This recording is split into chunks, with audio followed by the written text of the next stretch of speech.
Steph, how would you assess the first quarter and then how your team responded after a weird first quarter?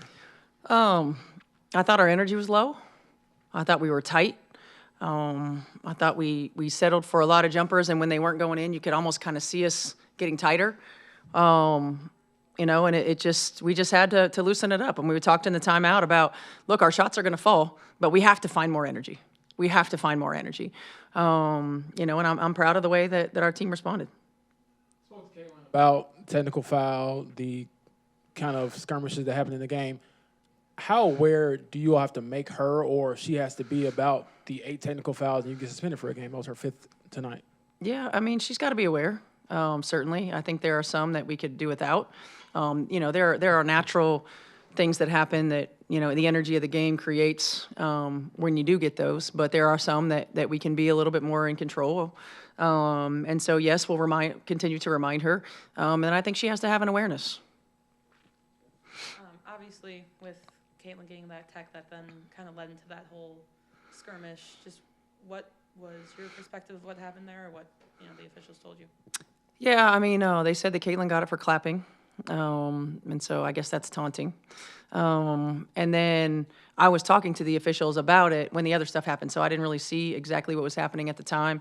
But look, like, it's competitive sport. Like, so that stuff happens. I felt like the officials did a good job, after everything of getting it under control. I appreciate the way they called it after that, certainly. But as a group, we have to be able to have our moment and then regroup and play with poise and composure. It can't continue to go on. Kind of in that same vein, obviously, Maisha got her second tech in the next possession. Was that something that will be a lesson about, composure as well? Absolutely. We certainly talked to Mai about it, and it's poise and composure, and it's okay. We have some moments, but then we got to regroup, and we've got to get locked in, and we've got to get focused. We have to grow in some of those areas, and sometimes losing our poise and composure looks like that. Sometimes losing our poise and composure looks like breakdowns. It looks like turnovers, and for us, we've got to continue to grow in those moments. Steph Mo obviously had a big game tonight. Early in the season when she was going through a rough patch, you talked about the importance of her giving herself grace. Mm-hmm. What did she demonstrate during that hard time that gave you faith that she'd persevere? Well, selflessness, number one, because she was always still a consistent voice, pouring in and encouraging others, holding one another accountable, giving us great energy. Even if she didn't feel it physically, she was giving it to us vocally, in practice and in the games, and staying engaged. When the minutes, went up and down, and that's a vet, number one, and that's a selfless teammate, number two. I'm really happy for her. I thought, she did a great job of being active on the glass and defensively early. And then we did a good job, and C did a great job, especially of finding her on her dives. She got out of screens, and her movement and her activity level were terrific tonight, and that's what we need from her.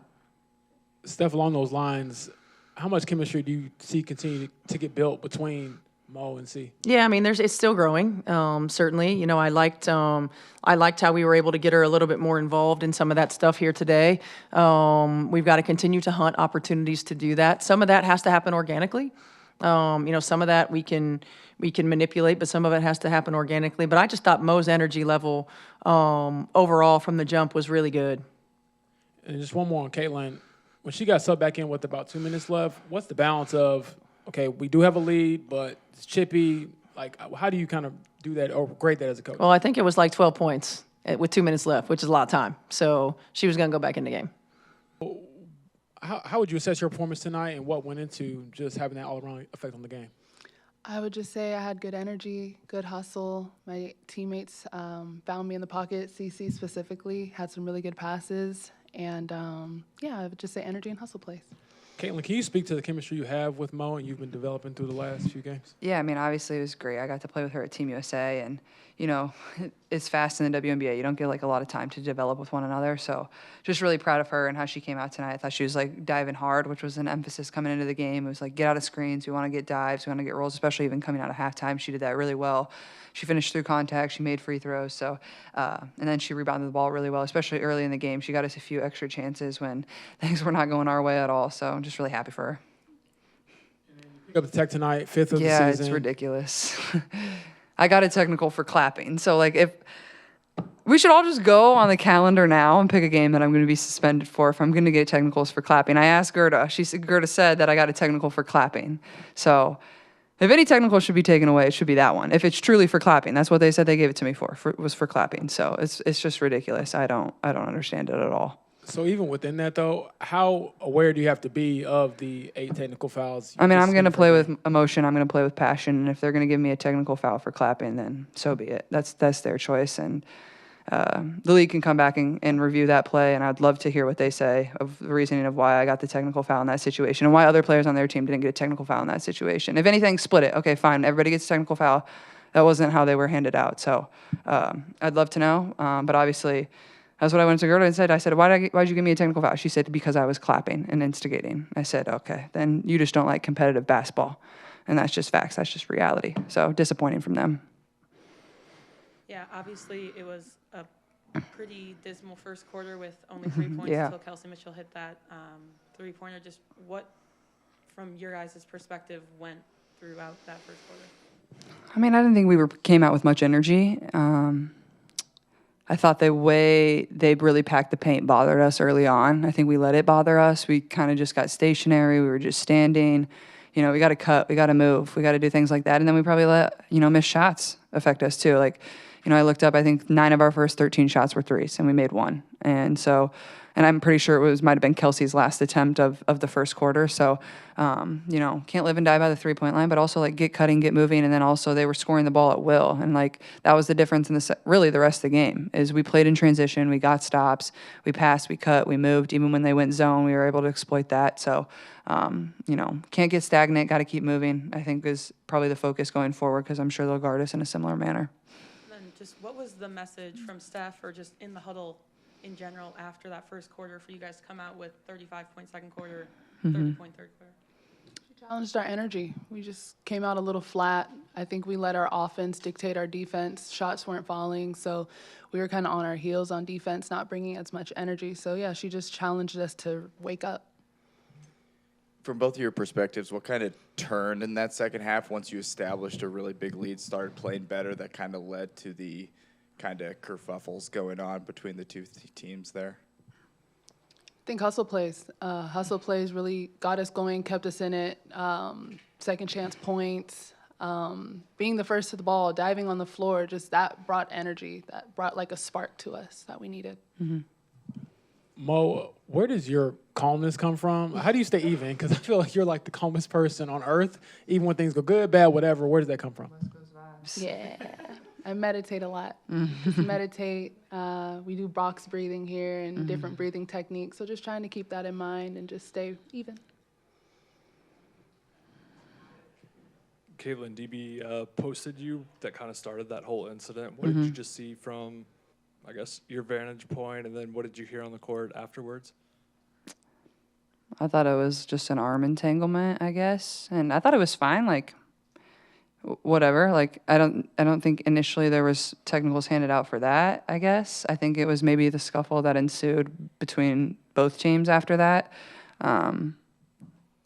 Honestly, I don't remember hearing anything directly or specific words, but I don't know. I appreciate having my back. It's nice to have a teammate like that that's always going to go to battle for their teammates. And, I thought we did a good job of refocusing and trying to, obviously they called everything from that point, which is kind of what they have to do to be able to control the game. So I don't know how long the fourth quarter was, but it felt really long. So.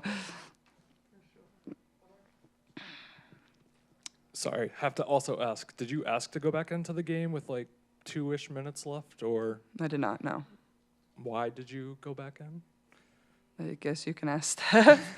I don't know. It was a 12-point game at that point, but yeah. You can ask Steph. I don't have an answer for you. To win the game, I guess. Sophie, you've never been afraid to defend your teammates. Why is that always something that's been so important for you throughout your career? No, yeah, I think that when you love people, you just want them to be good, be their best selves, and worry about scoring the basket. And you know what? I know my role. Maisha knows her role. I think everyone on our team knows our role. And so it's just kind of who we are. It's in our DNA. You had that first quarter, you guys, only 6 points, but then really bounced back with 35 and then 30. Just what was Steph's message after the first quarter and just going forward? I think it was obvious. We just weren't playing with the intensity and the energy that we needed. And we've had a lot of games kind of game off, but the whole league has, and so that's not an excuse. And we just got to come out. That first group, they've got to punch first. We got to have them call the first time out. But you know what? I'm proud of how we responded. I think in the past we would have just kind of let that snowball, but we didn't, and so I'm proud of our group. The ability to win kind of ugly. Is there something you can take from that?